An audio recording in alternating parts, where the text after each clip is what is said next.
And that is why I says we need more Garys on the American Sci-Fi Classics track.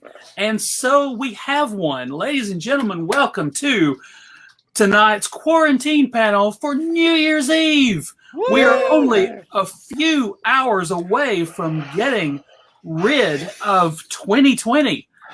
And finally. Oh, dear Lord. Have you seen the one that's going around with the guys, the anime with the guy sitting in the car and it's counting down and it goes to December 32nd? That's what I'm afraid of. I'm going to steal a line from Leslie Jones from SNL. She was on SNL. There's a special now called something about 2020, The War on 2020. Death to 2020. Yes. Yeah, Death to 2020. And she says, I would call 2020 a train wreck and a shit show, but that is offensive to trains and shit. So, words of wisdom. Yeah. Words of wisdom.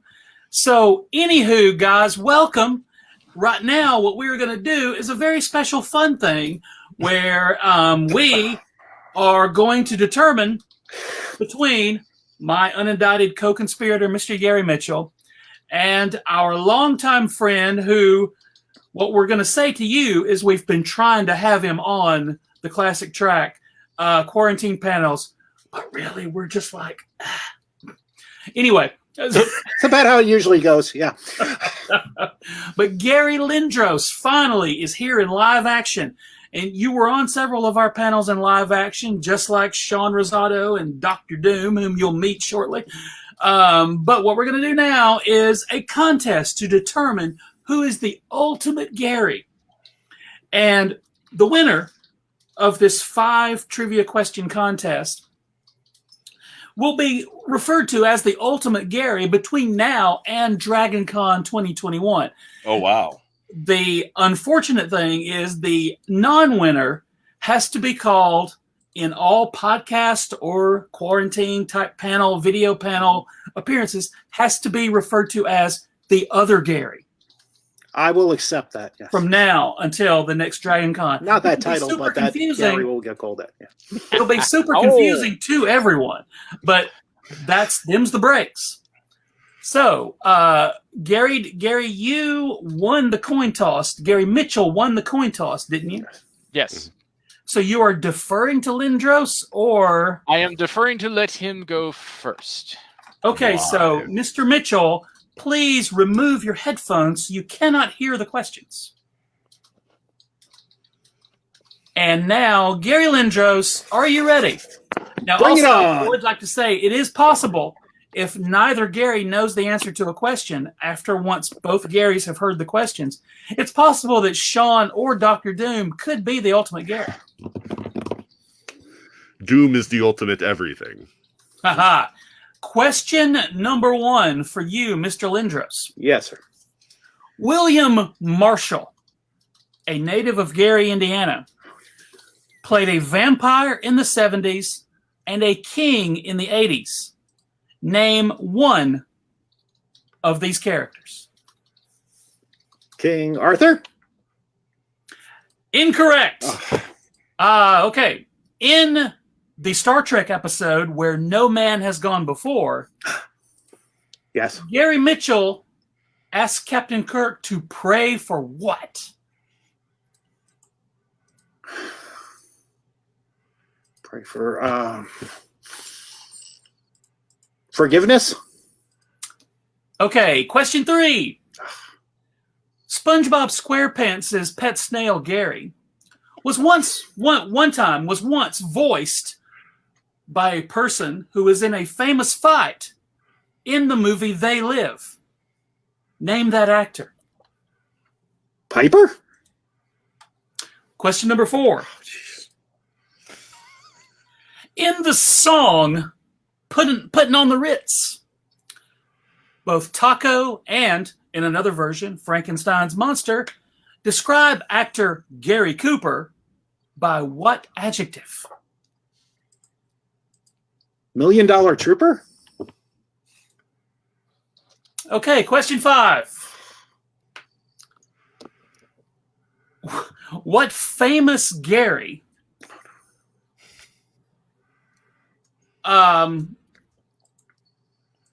made fun of in his work a joke?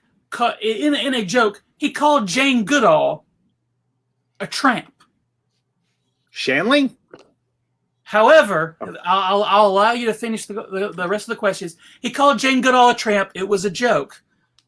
But then, later on, he was attacked by a chimp that Jane Goodall knew personally.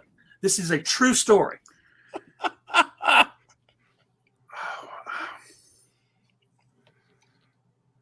I'm gonna give you this one hint. It was Gary was the creator of a thing.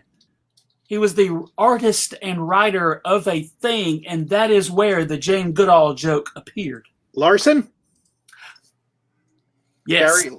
Yeah. Oh, yeah. Hey, 0. Okay. Please kindly take your headphones off, sir. Gary Mitchell, can you see me? Put your headphones on. Oh, no. Wait, does it matter when I know the questions already? Nah, let's go. Go ahead. Actually, yeah, you can leave your headphones on. Gary. Other soon to be other Gary, possibly. Marshall. Hey. Gary. Put your heads up.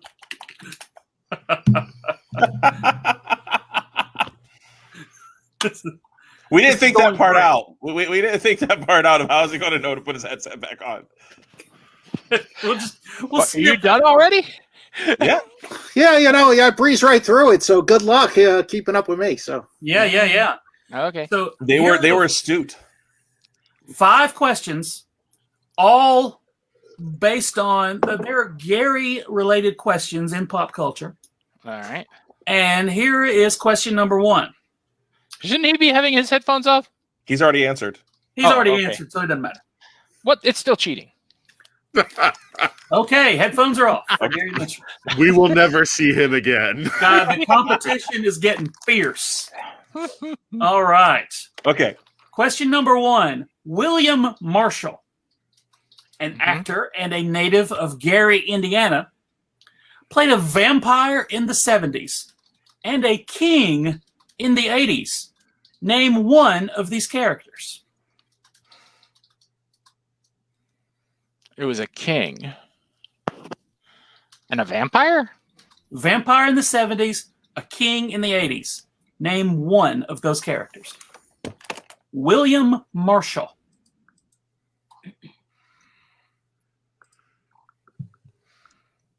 Oh, he was Blackula. Question number 2. In the Star Trek episode Where No Man Has Gone Before, Gary Mitchell asked Captain Kirk to pray for what? Considering how often you have the freaking Gary Mitchell picture, you better get this.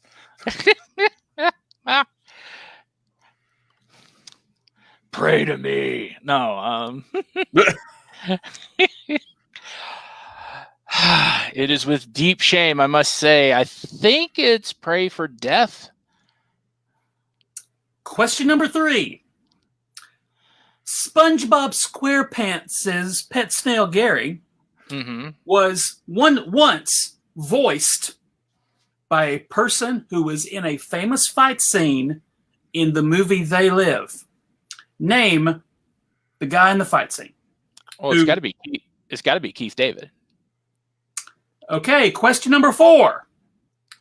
In the song Putting on the Ritz, performed by Taco and also Frankenstein's Monster,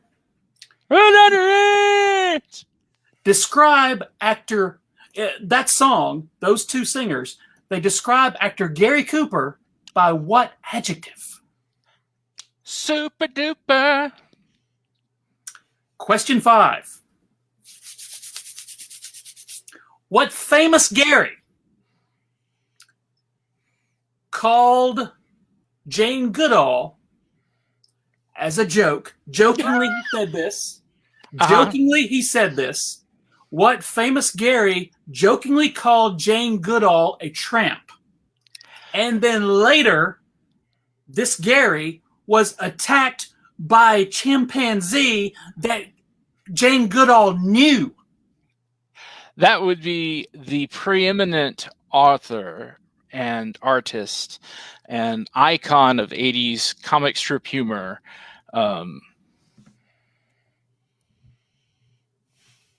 Gary Larson.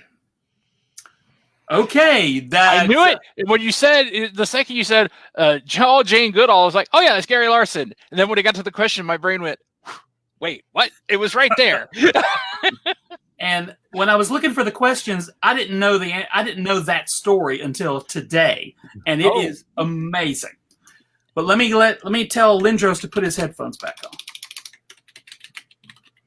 Oh, by sign language, Gary Lindros gets it. I'm gonna give Gary Lindros 1 point because we were doing all kinds of stuff to Mitchell, and he didn't know what was happening.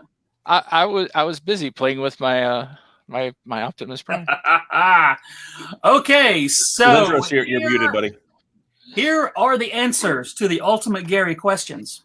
Mm-hmm. William Marshall, a native of Gary, Indiana, played a vampire in the 70s and a king in the 80s. Name one of those characters. Character number 1, the vampire, was Blackula.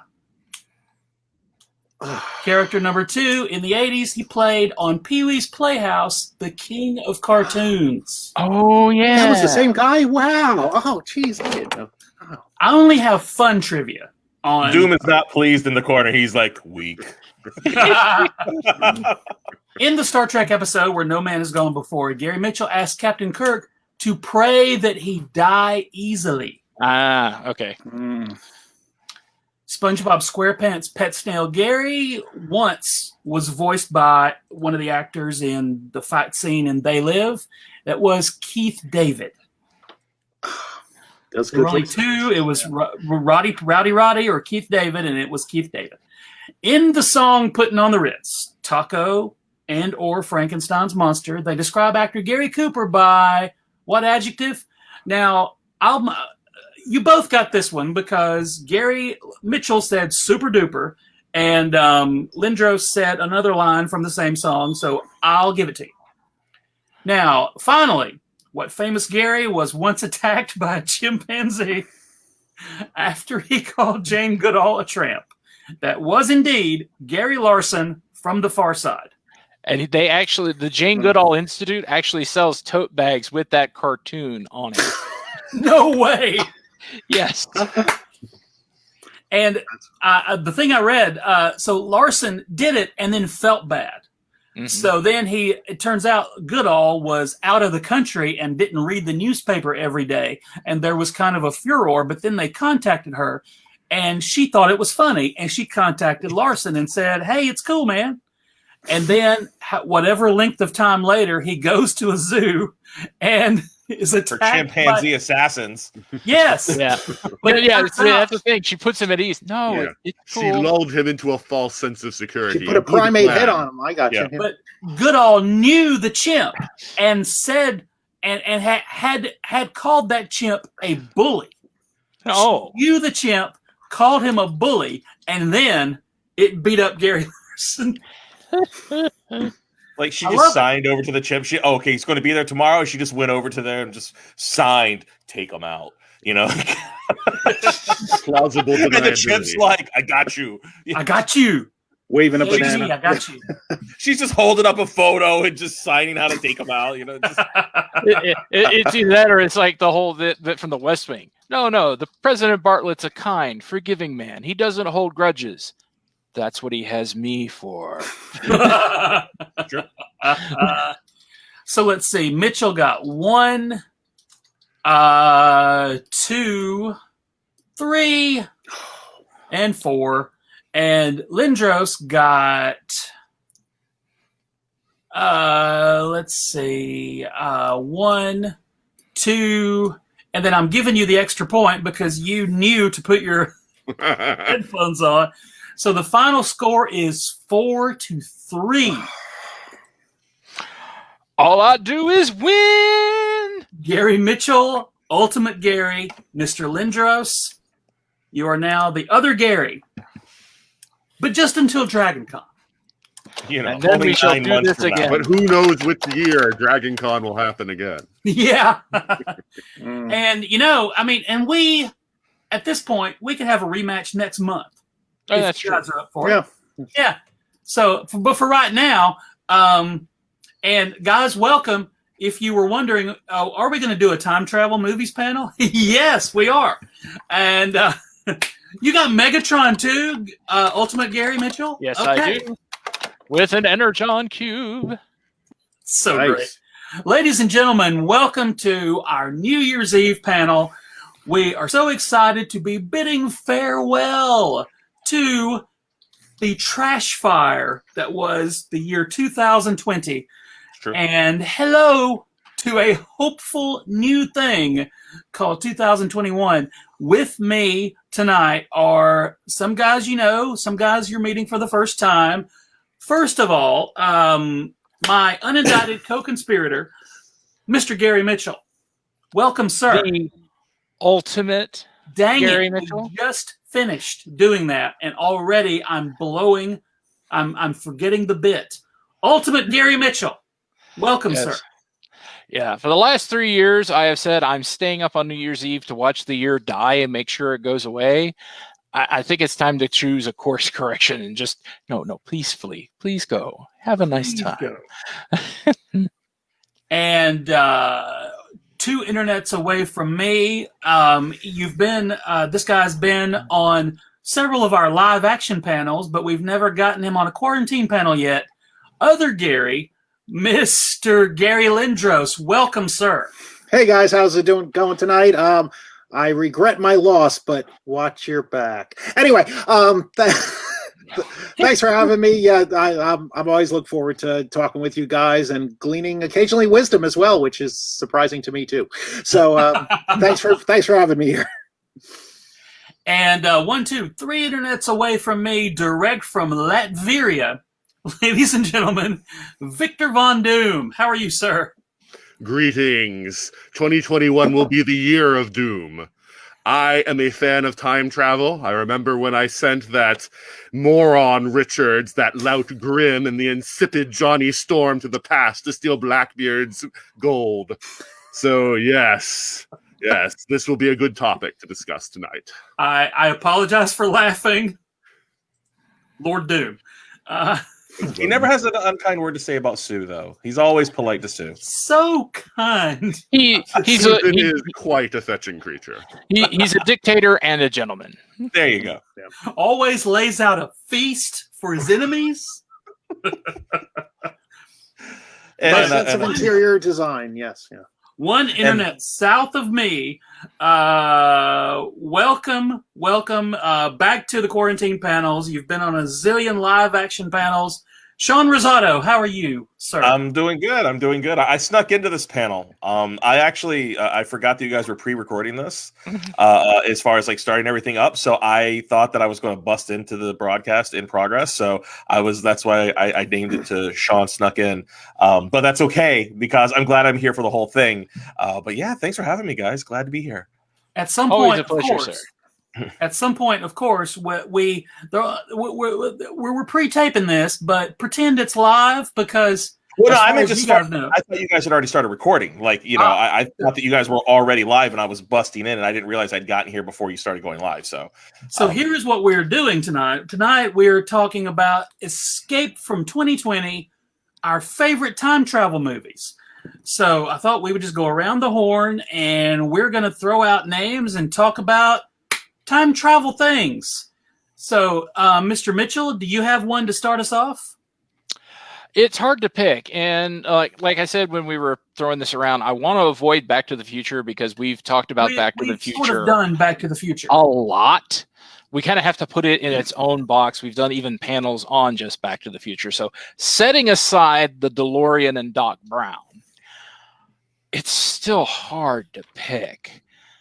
But if you're going to push comes to shove, and it's like I want to eliminate ones that make a period piece out of the movie, like Star Trek 4 is very much a movie about 1989. It's not as much about time travel. Time travel is a factor, but it's not the central conceit. So I am going to go. It's a tough call, but I am going to go for 12 Monkeys. Okay. I'm going with 12 Monkeys as my top because time travel is the crux of the movie. Time travel also is set. It's a closed loop. Mm-hmm. What happens had to happen because it happened. And it's a Terry Gilliam piece at the peak of his game, and great performances by both Bruce Willis and Brad Pitt. And it's a great time travel movie. It's tough to find a movie that does the time travel well, and also the story's good too. Mm-hmm. Mm-hmm. A lot of times the time travel is so confusing or obtuse or arcane that it distracts you from the story. And 12 Monkeys does not do that. Yeah, it's obtuse in other ways. Yeah. I mean, you get either the original time the person's coming from or the time they went to, and they don't always balance very well. But 12 Monkeys pulled both sides, or at least held them up pretty well. Yeah. Yeah, I think one thing that's really interesting about 12 Monkeys is that a lot of movies that deal with time travel, there's this crux of, can we change our own past, or is time a set thing? And in a lot of cases, the aforementioned Back to the Future, we know that you can change your own history. That's the whole crux of that movie. Whereas Monkeys is all about the fact that the Willis character is seeing himself without the context of knowing that he's seeing himself. Which is one of those great moments where when you go back and rewatch the movie on multiple reviewings, you really get a sense of how screwed he and this entire idea was just from the start. Of course, it plays out anyways. You get that vibe by the end of the credits the first time, but it really does make it a more impactful journey, because you know that no matter what this guy tries, he's doomed. There's no iteration of time travel where he's successful in stopping this plague and ultimately stopping his own death, which is a really interesting concept, which goes, of course, completely in the face of Doc Brown and his flying DeLorean machine. Yeah. Doom? It has been some time since I have seen 12 Monkeys, but I did like the ending where the character dies. I thought that was a very good way for it to end, and I like that then the loop closed on his death. Yeah. So whenever the hero dies, you're a fan? Yes. Yeah, but that is one of the cool things about it, is the fact that it shows how history can be perceived wrong, because everybody assumed that the army of the 12 Monkeys were the ones who released the virus, and they weren't. They were just, Brad Pitt and his crazy friends being crazy.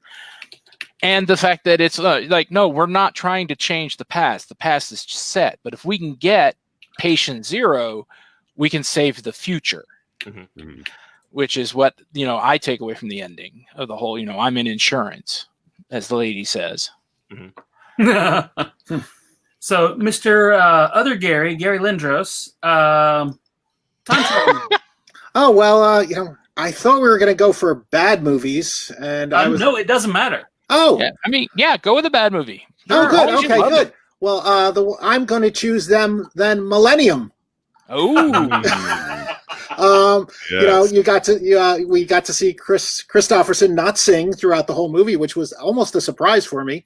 Cheryl Ladd, of course, in the movie, and they're going back and forth, grabbing people right as the plane is supposed to be destroyed. And then there's a time paradox where they have to put everybody to the future at the very end. And it was a little hokey. Some of the makeup was really cheesy from what I remember of it. And but the sort of premise with the stewardess is really giving you service, I guess, into the future was really a fun little thing. It was gritty in the future, yet nice and pleasant in the past or our time. So I really liked the way that it worked out. The story was good, at least. Well, it was good, but the execution seemed very tacky, and Chris Christopherson really didn't do much of a good acting job as far as I was concerned. Yeah, But it was a great premise, and you don't see that that type of fiction story brought into movies that often. So it was nice to see that B-grade science fiction actually put on the screen. I'm in awe of the fact that you went Christopherson on us. I'm like, are you kidding me? Like Cheryl Ladd with the freaking like flock of seagulls hair and the. I mean, oh my lord! From the jump, Lindros is going Christopher.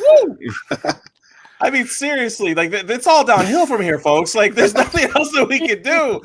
But there are some really interesting things that Millennium does, which is, again, they talk specifically, that entire movie is about paradox and making sure that you don't have these little ripples that could affect their future. Their future cannot be changed, because if it does, it puts into danger all of the things they're trying to do, which is more or less restart humanity in this dystopian, apocalypse where, the kind of the earth is just doomed. So they need essentially genetic donors from the past that can come to the future, and they were going to die anyways. So if you've never seen this movie, the core concept is people from the future come back to major accidents 1 split second before it happens, takes the living people out of the accident and puts their dead bodies in their place from right afterwards. So that way they're able to take living people who will not be missed and bring them to the future. And that way continuity is continued. And then Christopherson, if I remember correctly, was the survivor of an airplane accident, but he accidentally picked up a piece of future tech, and that's what started causing all the ripples. And eventually things go haywire. Am I remembering that plot right? Yes. Yeah. Cheryl Ladd dropped some sort of gizmo during during the plane that he survived on. Yeah. Yeah, no, but it's pretty crazy. But one of the funny things I thought was great about that was because the future was so screwed up, everybody had to basically keep soiling their lungs in order to be able to breathe the atmosphere. So they had to smoke all the time. So she goes, when Cheryl Ladd goes back to the 80s, she's chain smoking. And like Chris Christopherson, who is known to chain smoke, is like, you might want to slow down on those cigarettes, which is hilarious. Do you understand? I need this cancer to stay alive. It's so weird. It's crazy. Yes, the plan to harvest people from the past to use in your own schemes is one that I will also employ in the future. Oh God, we're giving Doom ideas. Yeah. Oh, that's terrible. That's terrible. Gary, Joe, you did not think this panel out in advance. Look, we'll do. We put the word out to get guests from everywhere. I didn't know we were going to get royalty. We were expecting somebody else, and Victor Von Doom showed up instead. You don't say no to Doom. I don't know what happened to Nathan Laws, but let me say, I'm worried. I'm super As worried. well you should be. So speaking of, he's just a Doom bot. Speaking of, so next up, Dr. Doom. What about your a time travel movie that you are a fan of? I am a fan of Terminator. Not your Judgment Days or Salvations or Dark Fates. The original Terminator. Why, you ask? Because it is a mindless, relentless killing machine.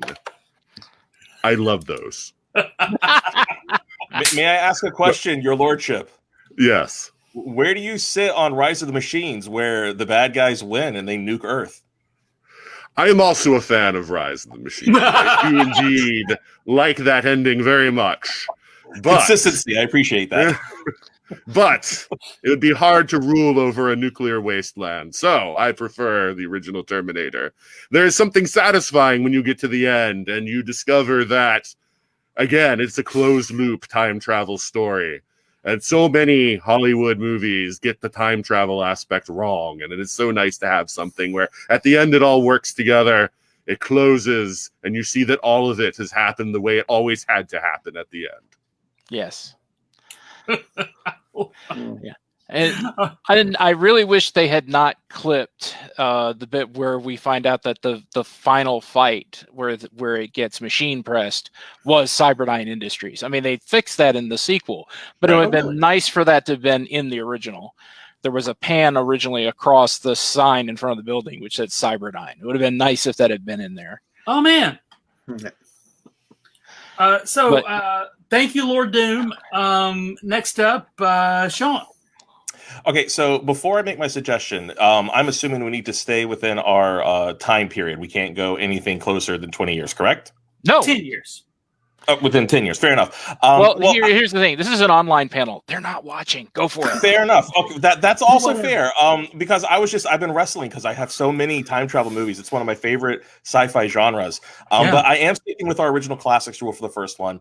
And since its recent third movie just came out, I'm just going to mention the whole trilogy, which of course would be Bill and Ted, Excellent Adventure, Bill and Ted's Bogus Journey, and of course Bill and Ted Face the Music. I love these movies. They're ridiculous time travel movies, but they did do something that I'd not seen prior to Bill and Ted, which is what they call the time game, which is they have a time machine. They can actually fix the things they need right now after they've already gotten the fix later on down the line. So once we live and survive whatever's about to happen, I could then use my time machine in the future to come back to now to give me the thing that I need, and then it appears in their hands. It's brilliant. It's stupid.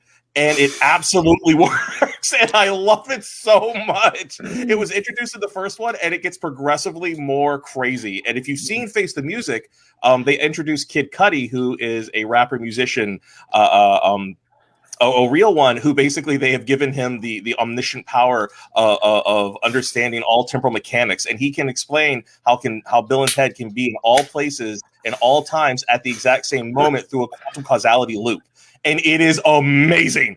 But if you've not seen them, it is absolutely hilarious. And specifically for this year, I will tell you that Face the Music being the fact that, you know, the whole idea of Bill and Ted is music is supposed to bring us together, and we're supposed to have something that is going to elevate us as a species, and they were able to do it. Obviously, that never happened. And then for them to do a movie about why haven't you done the thing? And even the future is looking at them going, why haven't you done the thing? And you finally see the thing done in their storyline and how it happens and the whole journey coming to completion. It was really a beautiful moment. And I got to be honest, I've watched it a few times this year since it came out, and it makes me tear up every single time because we needed that kind of message in 2020. Because as you said, Gary, or Joe, it had been a dumpster fire of a year. And you need some optimism and hope. Sorry, Doom, but sometimes you got to smile. Optimism is fine in 2020 because 2021 is the year of Doom. Oh, okay, fair enough. All right, fine. Yeah, you're right. That movie is such a blast of joy and optimism right in your face that we really needed, especially when it came out. Yeah, absolutely. And the fact that after, you know, almost every time you do a sequel 20 years later, it sucks. I mean, it almost always is terrible, but they managed to not just have a few decent moments. It managed to not just be, oh, that was a cute bit. It works from beginning to end. It works. And it was just so great to see them succeed. Yeah, and I think that movie. And I think that's the thing, is that the first Bill and Ted's Excellent Adventure just works. Like, that movie just works. Bogus Journey, you could see the joke wearing a little thin. It's still fun. You still enjoy it because they do enough stuff where you're like, okay, well, they went to hell, and then they have like the good robot us's. They gave me a Melvin. right. You introduce death, so you introduce enough things where even though you're getting a lot of the same jokes in the first movie, they do it a different way where it stretches out. And then in the third movie, they go completely. I mean, the generational story, of course, is huge. But the fact that those jokes they try a couple of them and they kind of show you how well or how unwell they've aged. Like, they're just not a very good joke. So they have to evolve the joke, and it works. It was very self-aware. I think my only complaint about that being the final of the trilogy is that it was just too short. I wish it was like another half hour long, but that's more of just me being greedy and wanting to be in that world. I don't know if there was enough story to justify another half hour. Yeah, well, that's the thing. There could be a Bill and Ted 4. No, I think they put a pretty good capstone on it with 3. Yeah, I mean, Alex Winter has said that there is the possibility of a 4. Well, Alex Winter, I love him, but you know he's going to say that because Keanu doesn't need Bill and Ted 4. Alex kind of does. Actually, you know, I don't know if you've been seeing Alex Winter's resume the last few years. This guy has done a lot of producing and directing. The guy is like on fire as far as like his project load. He's doing just fine. He's actually, I think this year he did 3 movies. He did 1 documentary.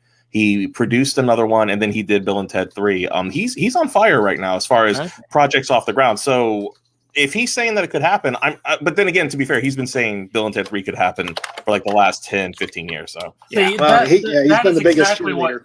That's what I was worried about. What Shaun said, I was afraid Bill and Ted 3 was going to be one of those movies that everybody talked about but never actually happened. Mm. And here it is, and it's so good. Yeah, and got to give it up to the girls, Brigitte and Samara, for their excellent portrayals.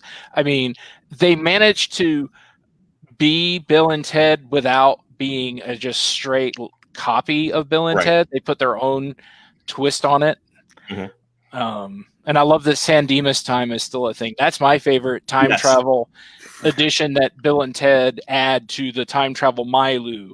Yes, is San Dimas time. That, you know, it doesn't matter, you know, how much you time travel, time moves forward. Right. I still think the best thing is taking historical characters and putting them in a mall in San Dimas. It makes Doom laugh every time. Well, then, of course, the book report of them reporting their experiences of what the mall is like, and them having Bill or I was having Ted interpret all of the different characters, right? You know, like him trying to, you know, explain Socrates. It's so much fun. And then, you know, trying to understand Genghis Khan, and then, you know, you get to see how Napoleon applied Waterloo to his future endeavors of war. Oh my God. There is something so fun and joyful about those movies. I don't care which one you watch. All three of them, you're going to have a ride. But if you want to see one that'll make you happy about right now, go watch the other two. But Face the Music will give you a big smile. It really will. Okay. Yeah, I'm so...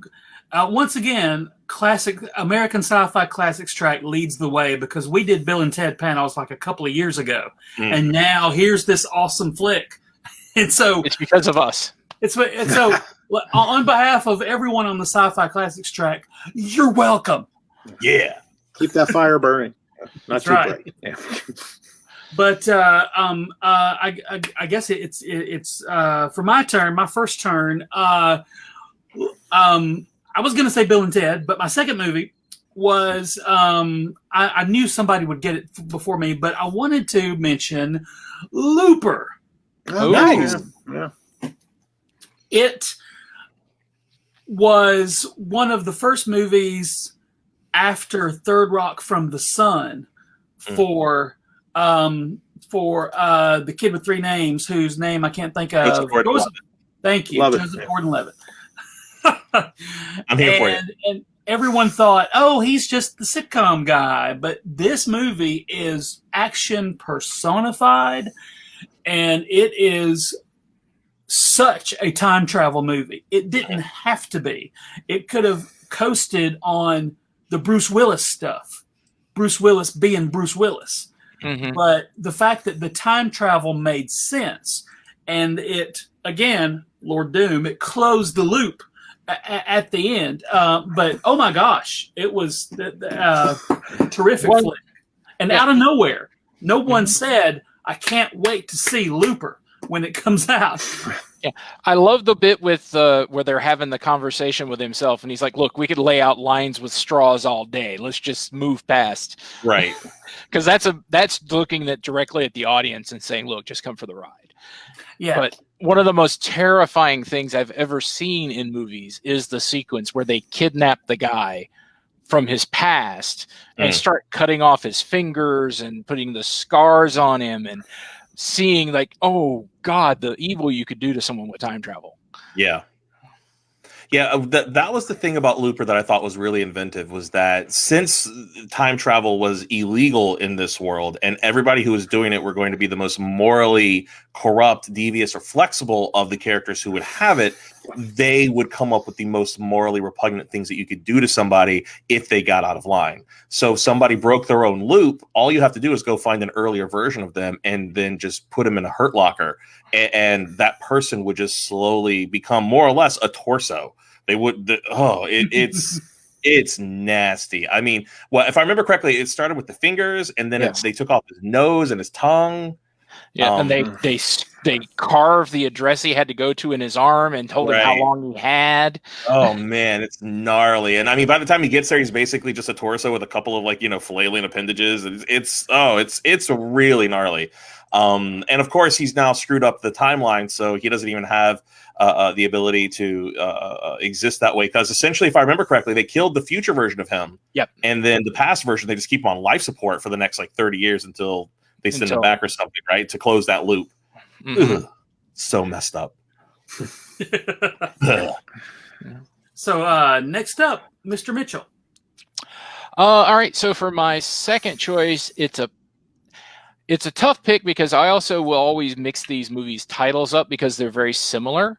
Mhm. But for my next one, I'm gonna go with Time After Time. Nice. Ooh. Which is one of my favorites. I remember watching it as a kid on like HBO. Mhm. And it's nice to see Malcolm McDowell in a hero role. I was already a fan of H.G. Wells and his work. So when I saw this movie, it's like, oh, the time machine is real. and David Warner's Jack the Ripper is terrifying. Yes. Oh, Yeah, but I'm I've quite always a fan of David Warner. yes. And it's got so many great scenes. Like I love when Wells goes into the pawn shop to try to well, where'd you get this? Will you not take my word as a gentleman? No, it's the 70s. No. I mean, it's a great story, great action. It's it's not what I would call an action film, but it's just and the time travel's fun. It's Nicholas Meyer, who would go on to do some very good movies. A little one you might have heard of called Star Trek 2. Yep. Yes. So yeah, it's just, and I'll save the other one for round 3, but there's another one with a very similar title that there are times I'll mix up the titles, but no. Does it involve a penny? Does the other one involve a penny? Mm-hmm. Okay, I know which one you're talking about. Yeah. I promise not to sprig that one. But no, Time After Time also has one of the great moral debates. Oh, yeah. Which of course is H.G. Wells versus Jack the Ripper. And when they're in the 70s, Wells is like, I've got to stop you. You're a danger to society. You're a danger to everything we hold dear. And Jack the Ripper makes a very cogent argument of, I'm not crazy. I was just born in the wrong time. If you look around me, this is where I belong. Mm-hmm. This is the age of vice and of self, and that's who I am. He goes, you're out of place now. And I am the 20th century. I am the 20th century, right? Oh, it's brutal because he makes a really good point. Especially the 70s in America had a lot of social unrest. There was a lot of just burgeoning social issues that were bubbling up, and people were very much reacting to that. So to see that and how it's presented, and then to see somebody like Jack the Ripper kind of come into his own and go, this is where I belong. Mm-hmm. It's hard to argue. Like there's a point in that movie where you're like, just let him go. Like Jack's going to do less like damage here in the future than he will back in the 19th century. Like, oh God. Or maybe he'd do more.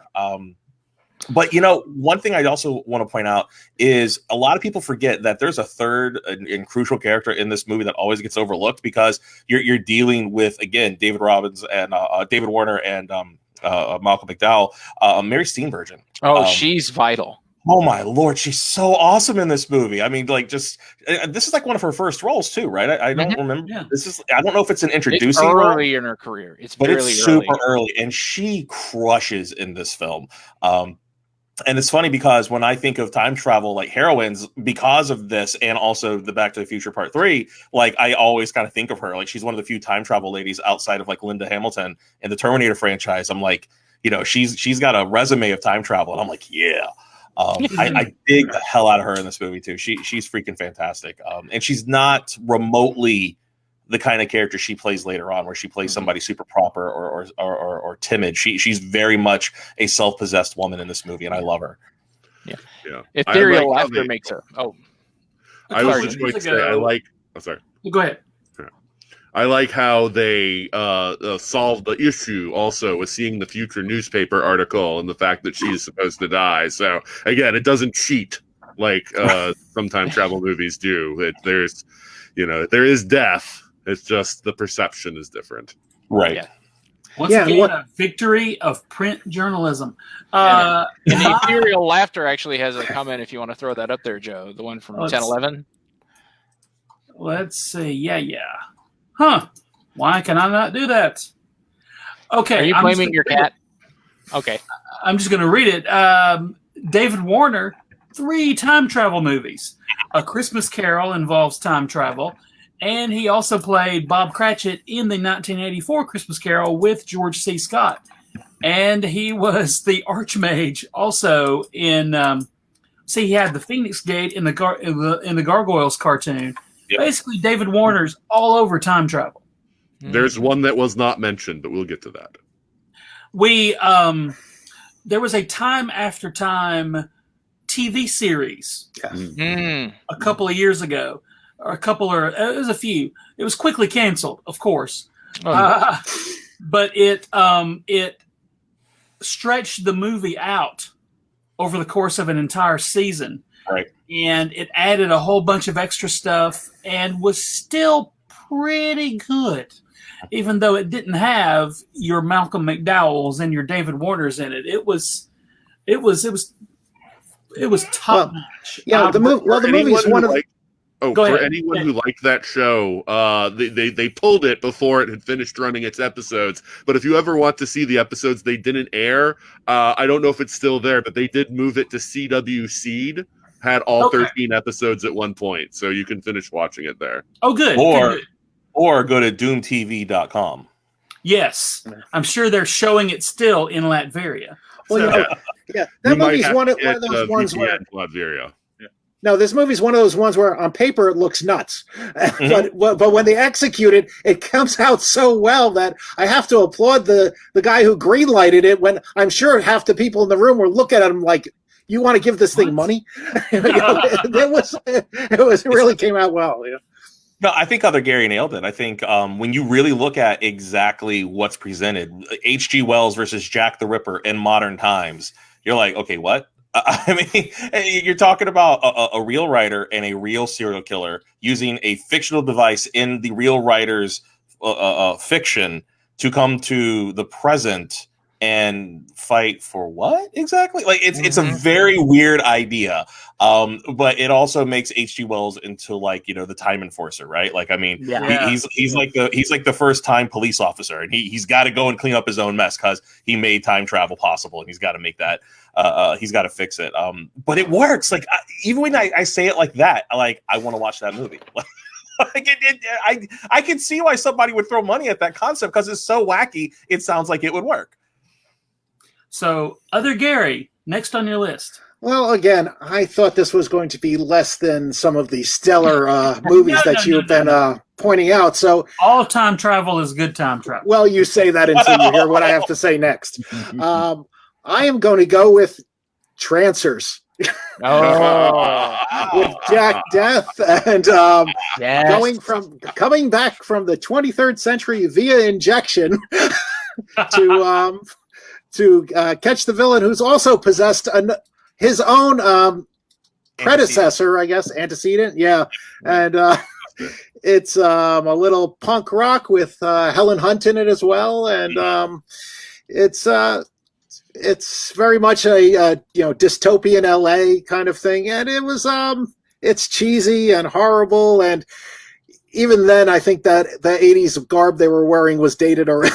But it was already dated. But it was the dialogue was cheesy. His fake gumshoe detective from the 23rd century just it's like they would never be talking like that. It was just so cheesy that it's like dessert. You just can't help but have some. So I thought it was a lot of fun. This sort of occupying your ancestor's body was a novel approach at the time when I saw it, and it was a lot of fun. I mean, right around this time, you were seeing either goth or punk sort of show up in every movie everywhere possible.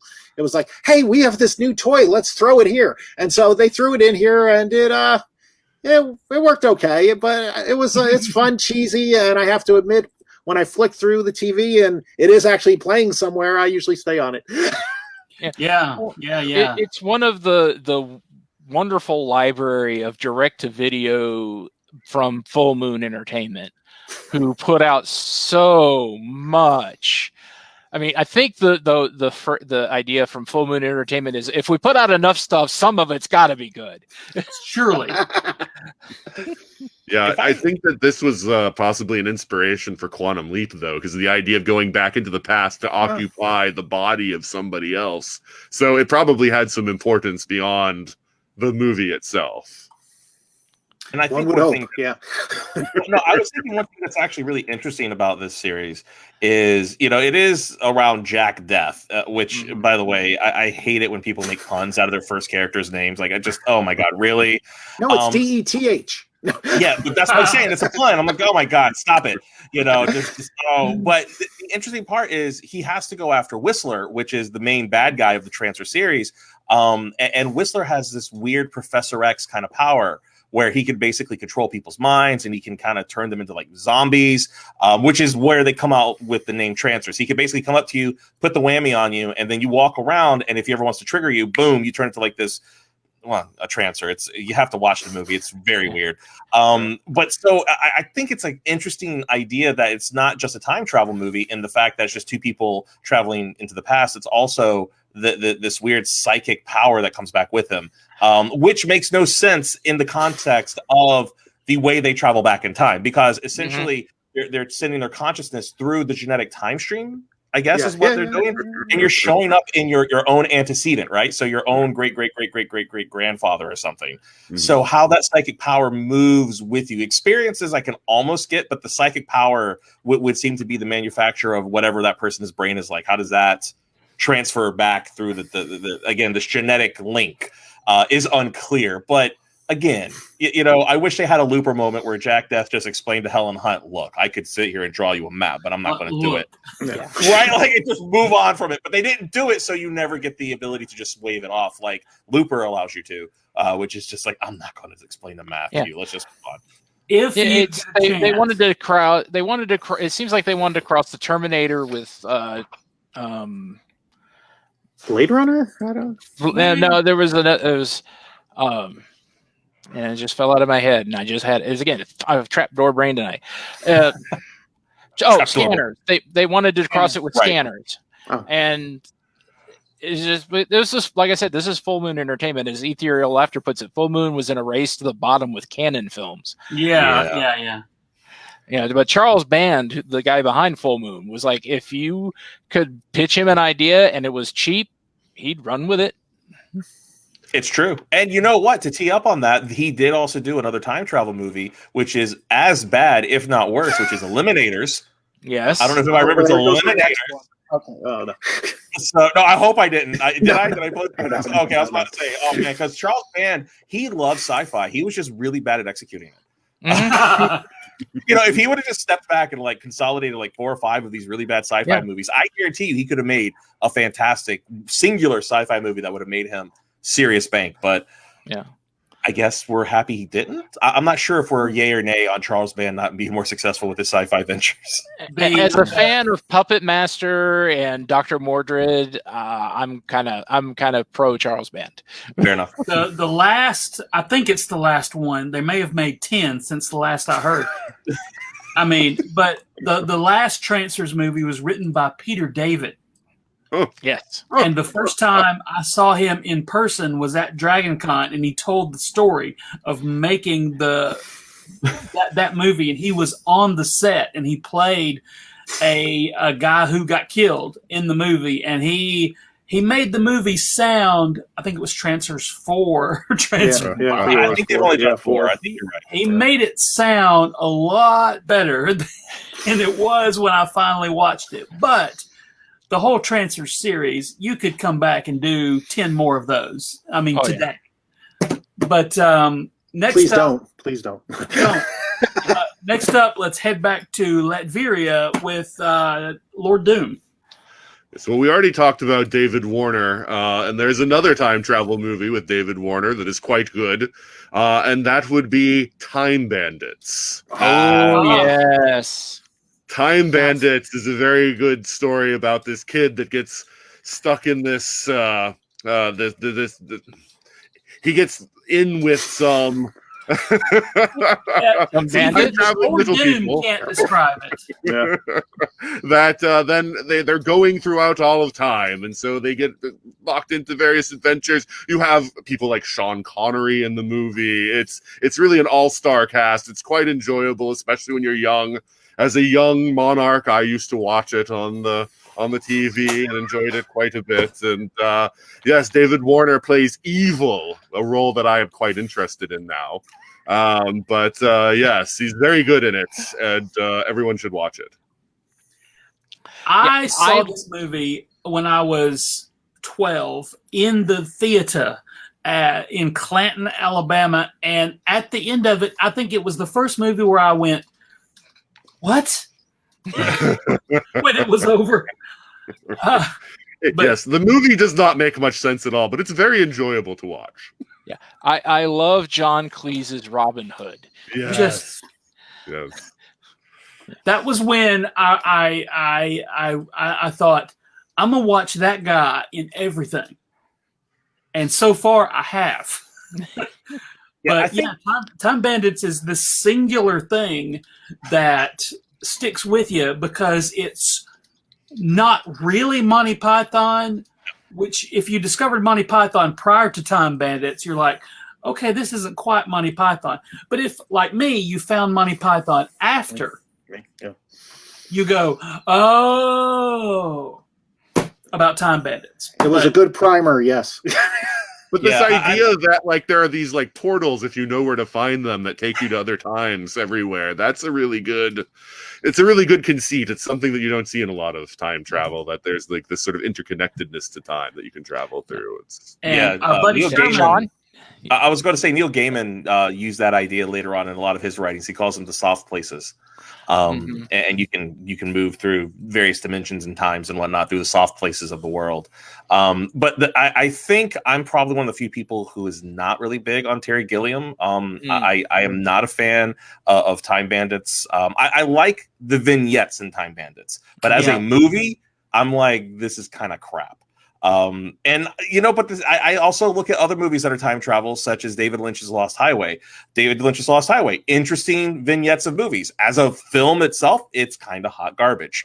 I think that when you look at Terry Gilliam's movies, especially in this time, if you look at, say, Brazil, or even Baron Munchausen, you kind of have to take a step back and kind of go like, is he really trying to tell you a cohesive story, or is he just having fun with people who are just, they're having fun, playing, make pretend. So for me, I tend to err on the side of they're having fun playing, make pretend.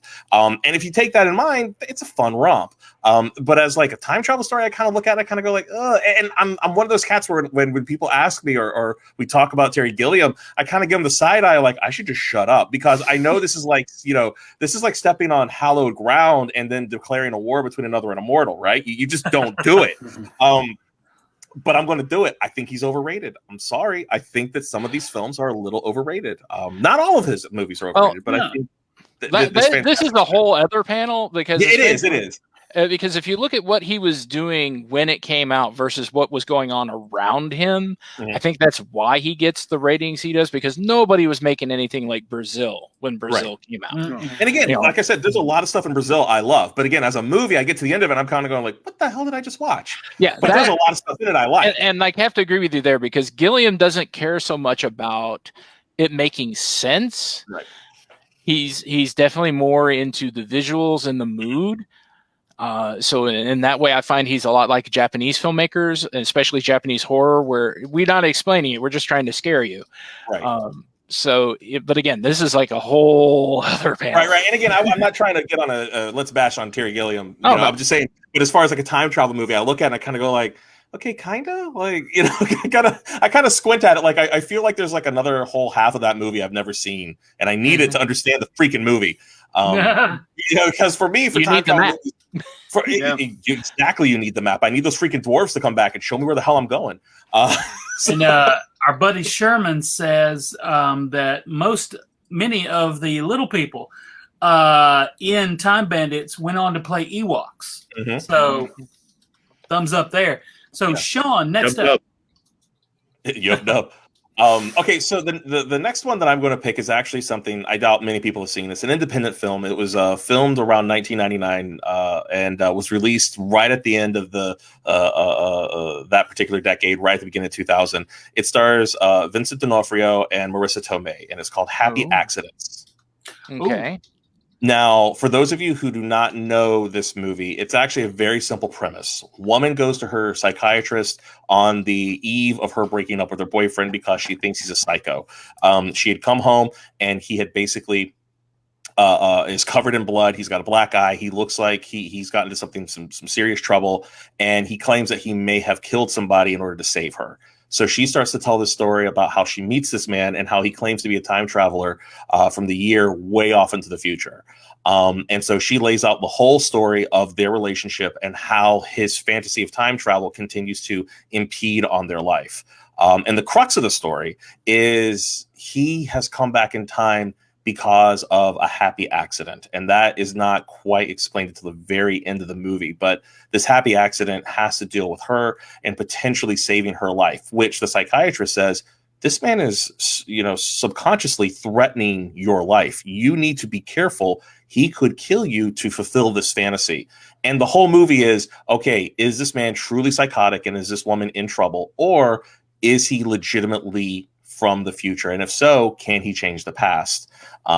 It's a really, really clever movie. It has no special effects in it, I think, at all, if I remember correctly. It's all psychologically driven. So I do enjoy those kind of movies that deal with time travel when they don't focus so much on the spectacle of it and focus on the actual human resonance side of it, which is a reason why I thought Gary's suggestion of 12 Monkeys was so powerful. They don't really focus on the time travel. They focus on how does this affect these people. And Happy Accidents is somebody trying to do a story similar to that, but on a budget of like $45 and a couple of weekends in the middle of Manhattan.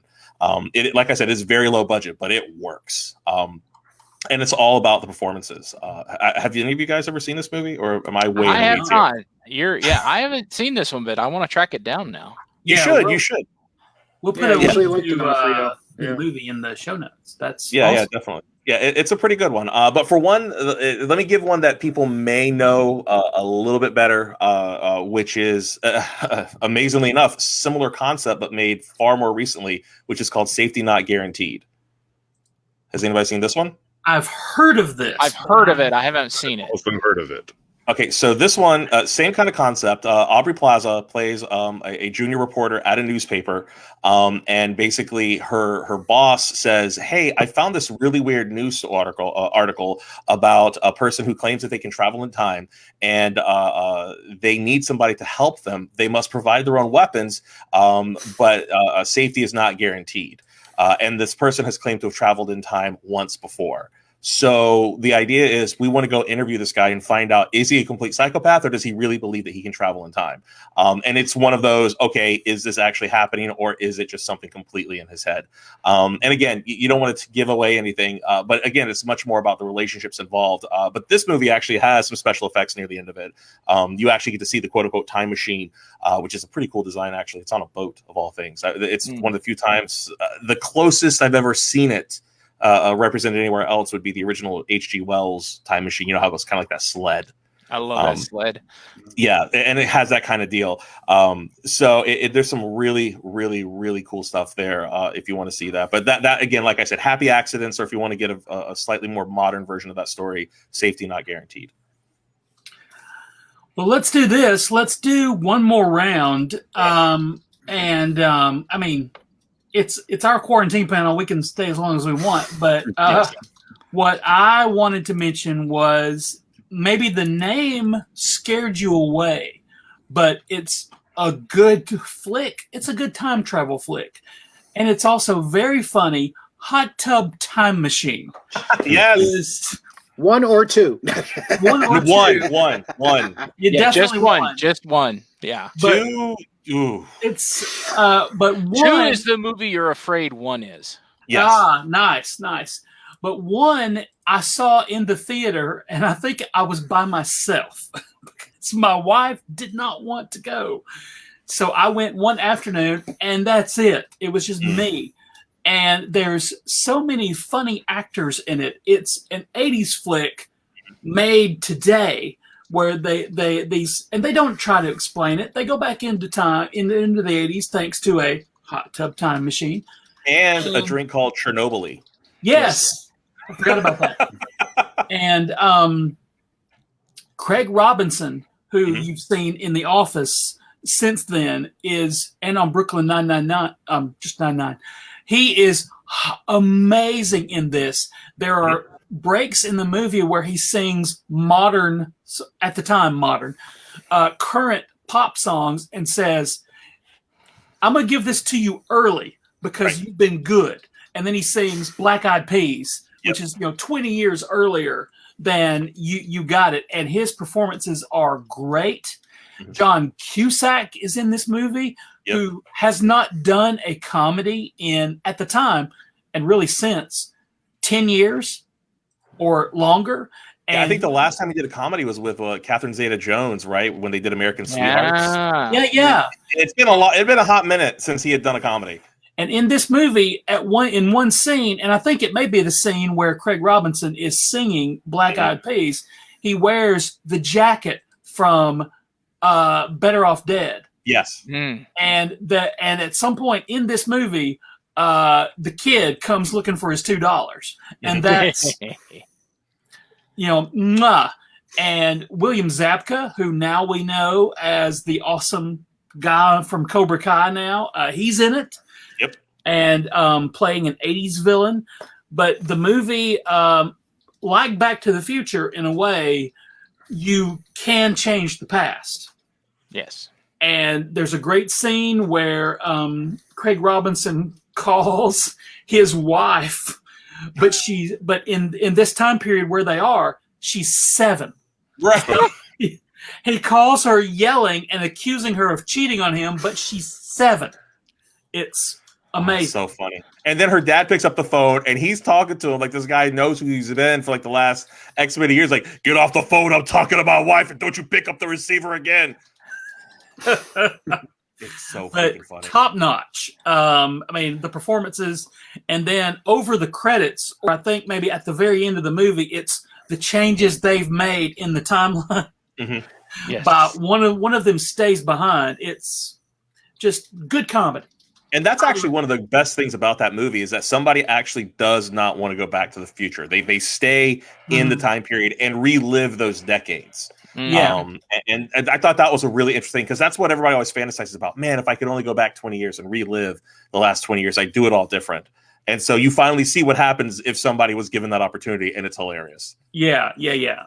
So highly recommended. The name is so appropriate, but you might think, well, that's just a cheesy comedy. I'm too frou-frou. I'm not gonna watch that. Bro, right. Please do. It's so good. But let's go around one more time, and Gary Mitchell. All right, so I'm going to bring us down. Oh no! This is one of my it's one of my favorite time travel movies. It's one of my favorite movies, but by God, it's depressing.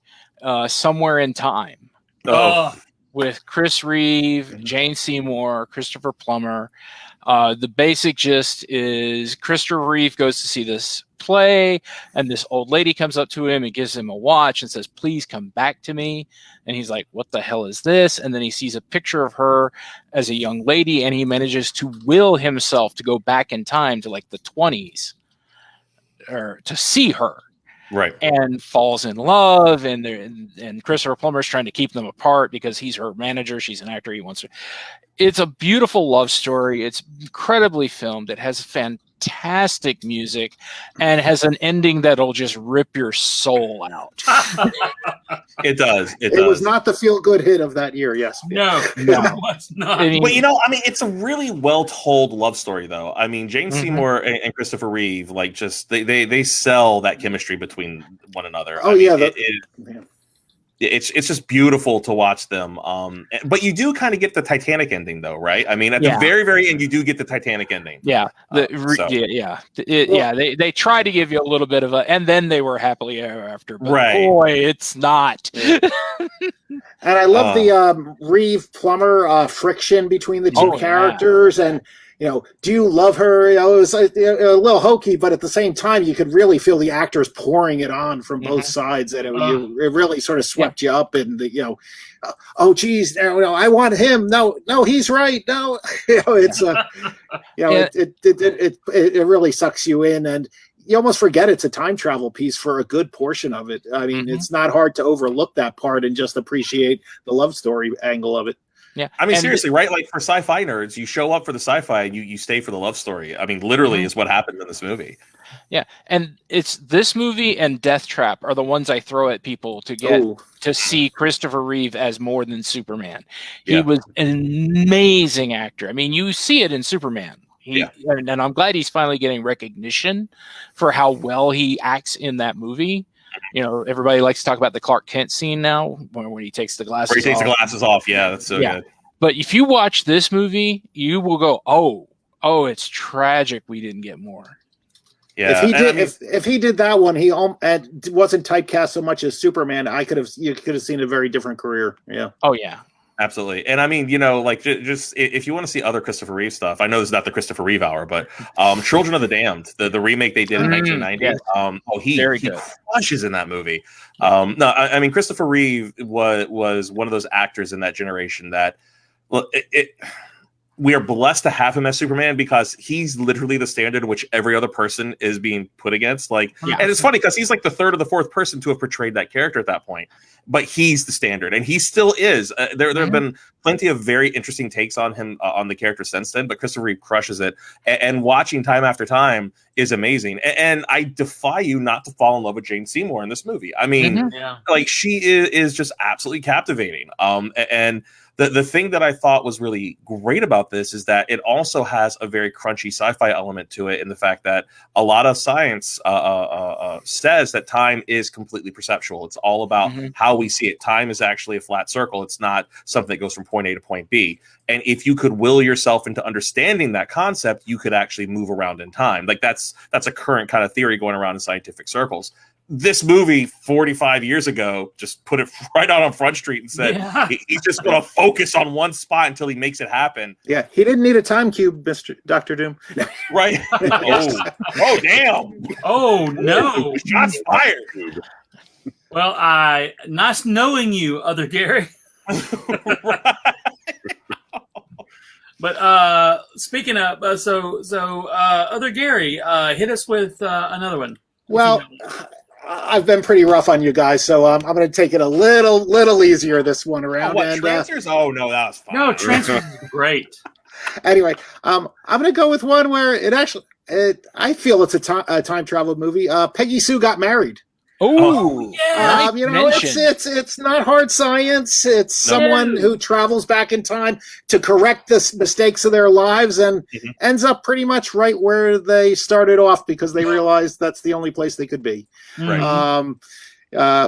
It was some of the acting was hokey. Nicolas Cage was really rough. He was really rough.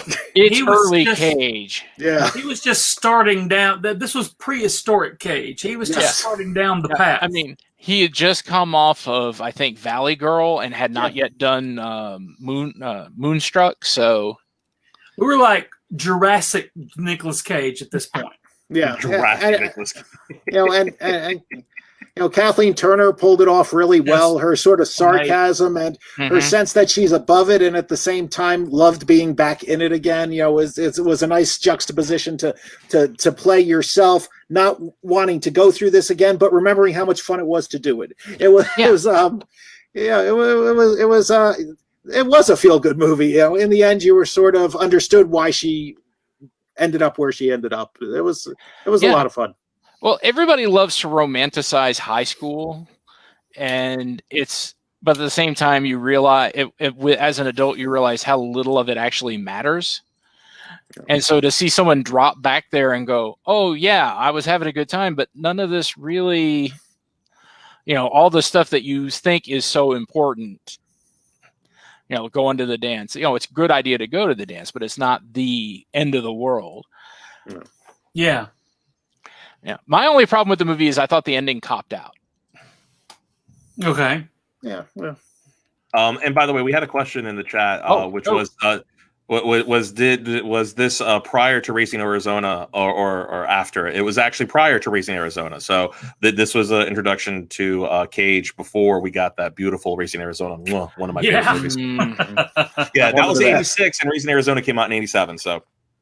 But it's funny because Peggy Sue Got Married was a movie I had not seen for a long time until I sat down one day and I was watching a very similar movie to it, which is Mr. Destiny with James Belushi. And then my mom's like, well, if you want to see the girl version of it, you need to see Peggy Sue Got Married. I was like, what's the girl version? And she was like, no, seriously, it's like the same movie except there's a girl as the main character. I was like, well, I'll go see that. Like in my kid brain, I thought like it was literally like the same timeline and like there was just somebody else who, oh God, what's his name? The guy who plays Mr. Destiny, he's Alfred in the James.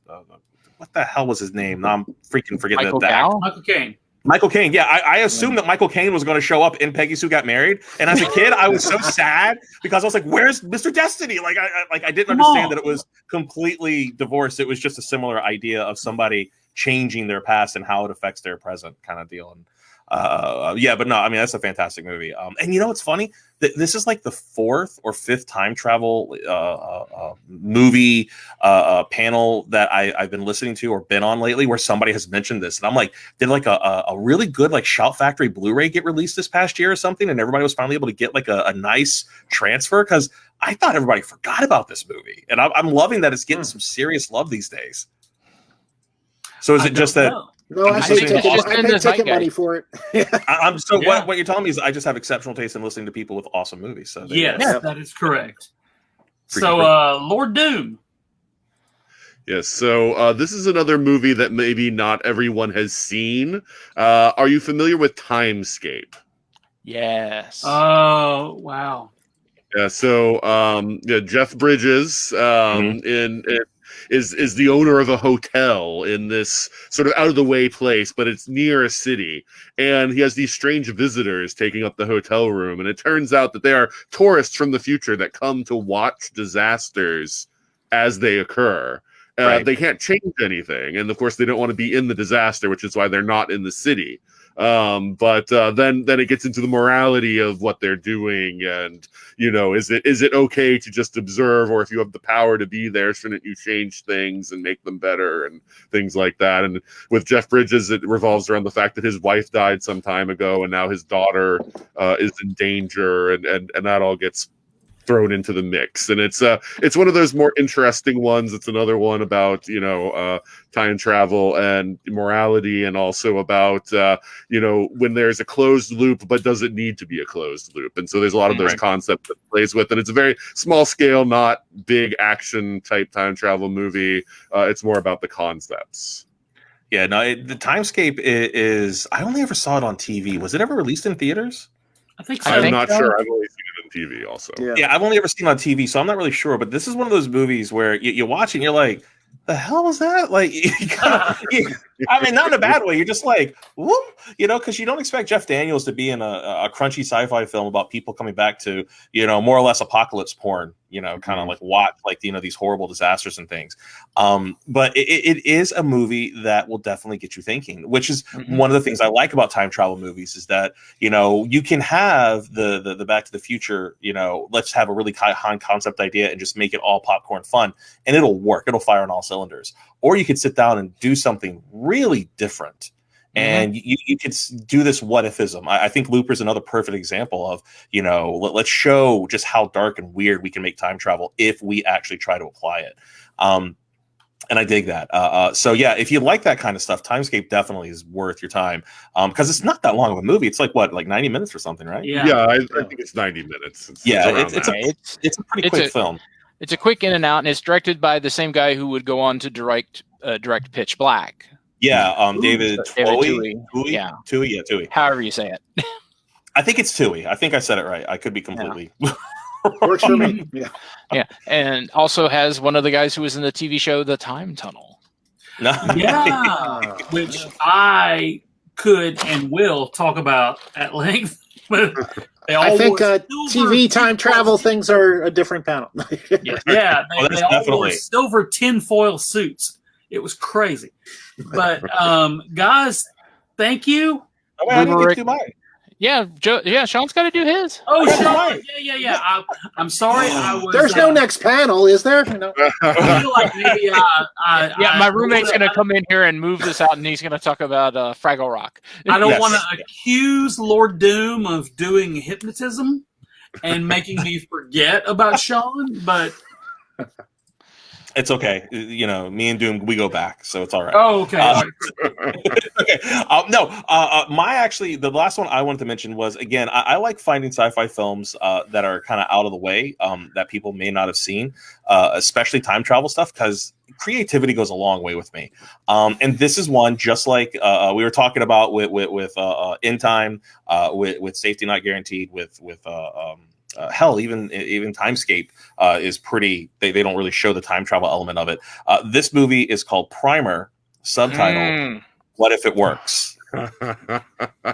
This movie, I swear, I tell people about this, and either this is a time travel movie that you will love or you will hate. And by and large, the section of people who love it are far greater than those who dislike it. Out of like the 30 people I've shown to it, I think like 2 have not liked it. This movie has a very good track record among my friends. And one of the things I love about it, it was made in Texas for approximately $7,000. Yeah. It was made for no money. And the only special effect in the entire film, when they're trying to show how time dilation works, is they have this moment where they have a DV cam. So what they do is they go into After Effects and they kind of show paper slowing down as it's falling to the ground. They put it on the little LED screen on the DV cam, and then they put a camera behind it. So you see something that's been pre-recorded playing back in slow motion. You're like, oh, okay, but you never actually see any in-camera special effects. It's a very clever way of doing it. But the premise of the movie is a little bit different than what most people would expect, because it does something that I don't think any of the movies we've talked about at this point have really tackled, which is, what if you're not the first person to go through, what if you're not the first version of you to go through time? Mm-hmm. That's one of the central concepts of Primer. And the idea is that these guys invent a chip that they were trying to make a chip that would basically super cool at room temperature. And the field they create in order to make this occur basically screws up time. And what happens is that from the time you turn the machine on to the time you turn it off, it's more or less a recursive loop, which means that if you turn it on for an hour, if you sit in that field that it creates for an hour and you step out at the right moment, you're actually you basically can go back an hour in time. So the idea is, if I turn this machine on and I'm able to leave it on for a day, and then come to it, like if I turn on Thursday and then I jump into that machine on Friday and I sit inside of it for a full day, when I step out of it, I'll be at the beginning of Thursday again. So you have to live through time. And it's one of those things that I think is interesting, because it also takes into account one of the single things that we never really address in time travel movies, which is the planet's always moving. The planet's constantly shifting in the cosmos, meaning if you go back in time, even by 5 minutes, the Earth is not where it was 5 minutes ago. Meaning that you're taking the vacuum of space. So in order for this to work, you have to relive all that time in reverse. So you have to sit in that spot and allow time to basically unspool around you. So they talk about what it feels like, what it sounds like. It's a very, very, very cool concept. And of course, one of the things about this is, the first time watching it, again, you think you're watching these people as they're discovering this effect. But about midway through the second act, you realize that they may not be the first versions of themselves to go through time. They might be observed by other people who have come back and tried to mess with them. And so the rest of the movie is, oh God, am I me, or has somebody come back and screwed with me now? It's a mind screw of a movie. And it's so beautiful. I have seen people try to diagram the timeline of the timelines in Primer, and it's just like, it's really cool. And one of the great things about it is, the other thing that I love about it is, there is a physical toll for traveling in time. And the way they describe it is, imagine faxing a fax. After a while, that fax will become illegible. So they apply that kind of methodology to time travel. The first time you go through, you're fine. You don't really notice anything. But if you go through time again and again and again, you're basically a version of a version of a version of yourself. So weird things start to happen to them. And I won't say what it is because their discussions about it are what make the time travel story so interesting. But it is all cerebral. It is all dialogue. There's not really even any action. It's all about, oh God, we invented this thing. What did we unleash? I love it. If you've never seen this, you owe it to yourself to see it. And if you hate it, sorry. But I still think it's one of those movies that every person who loves time travel should watch, because I think, especially if you're a creative person, it will inform your art if you ever try to write a time travel story in the future. Nice. Which is where we will spend the rest of our lives. Yes. But I love it. I think it is just one of those great things that I think we all, as time travel fans, should watch. So yeah, there you go. We'll go out on a real super intellectual one. So we started with Gary this round with emotional love, and we stop with mine, which is, what if you're a fax of somebody else? Oneself is also something that could be very useful. What was that? Duplicating oneself is also a technique that could become very useful. There you go. Indeed, sir. So let's go around the horn and everybody tell everybody where they can find you on the interwebs, starting with my unindicted co-conspirator, Mr. Gary Mitchell. You can find me here in the future, or you can find me here in the past by watching our previous videos. We've been doing this since months before. Yeah. You can find me here on the Twitter. And one of our people said that we had to mention Time Cop, so consider Time Cop mentioned. I thought this was going to be a Van Damme free zone. Ultimate Gary bids you a good evening, or whatever time of day you happen to be in. I maintain that Time Cop is in the same universe as Ferris Bueller, because Jean-Claude Van Damme is trying to rescue Mia Sara from Ferris Bueller. So, other Gary. I always thought it was just another room down next to the Stargate. But anyway, this is the other Gary for a while to come now. And I'm on Twitter at Gary the Great, and I'm currently on a podcasting hiatus, so I'm hoping to start up a new show soon. But nice. And Lord Doom. You can find me on the pages of Marvel Comics. But also, I replaced someone today named Nathan. You can find him on some podcast called The 42 Cast. It's something about the ultimate answer to life, the universe, and everything. And he does another one called Time Streams. It's about some guy in a blue box. I don't really know much about that. That's a whole other track. Look, time travel happens in those little the cubes, not boxes, not phone booths. It's crazy. And by the way, it's called Detective Space Time, and it's amazing. Yes. For those community fans out there, you're welcome. Nice. There's always room for one more. And Shaun. You can find me on social media and various other social media places at Numa Z. You can just check out my little doohickey right there. And also, I do some Twitch streaming with my wife and friends. We basically talk about art. We work on different projects. And every once in a while, we'll do sci-fi geeky stuff, conversations there as well. And you can find that at PopCycled. So just twitch.tv/PopCycled. And guys, this is our final panel before 2020 can suck it and get the hell out of here. Seriously. One of the most fun things that I've gotten to do in 2020 is to do these virtual panels with you guys, because we have not been able to get together in person. And so I want to thank all of including Lord Doom, I want to thank everybody who's here tonight. And guys, this has just been the most fun thing. And we hope that if we've given you a couple of minutes of relief from the trash fire that has been this year, we hope we've done that. And we'll be back next week. We're not stopping. And they can't stop us. Yes, come back next week for our look at 30 years of the Dick Tracy movie. Yes. Wow. And Why? That's all primary colors. Yeah. Sorry Oh my for my God. answer. Oh. Okay, you know what? Other Gary Michael is Bailey completely- will defend it. Other Gary is completely reprieved for transfers and for what was the other one? The other Millennium. person. Millennium. Yeah, you know Millennium. what? Pass. You just brought up Dick Tracy, okay? Like he gets the pass for all the. Yeah. Go watch Millennium and go watch Transfers, people. Okay, like please, for the love of God, leave it in the past. Don't bring it back.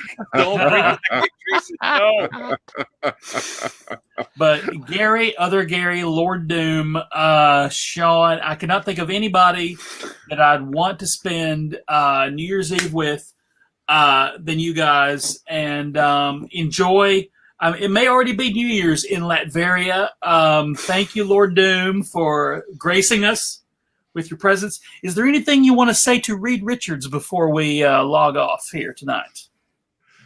Richards, just you wait until the Fantastic Four movie comes out. You're going down.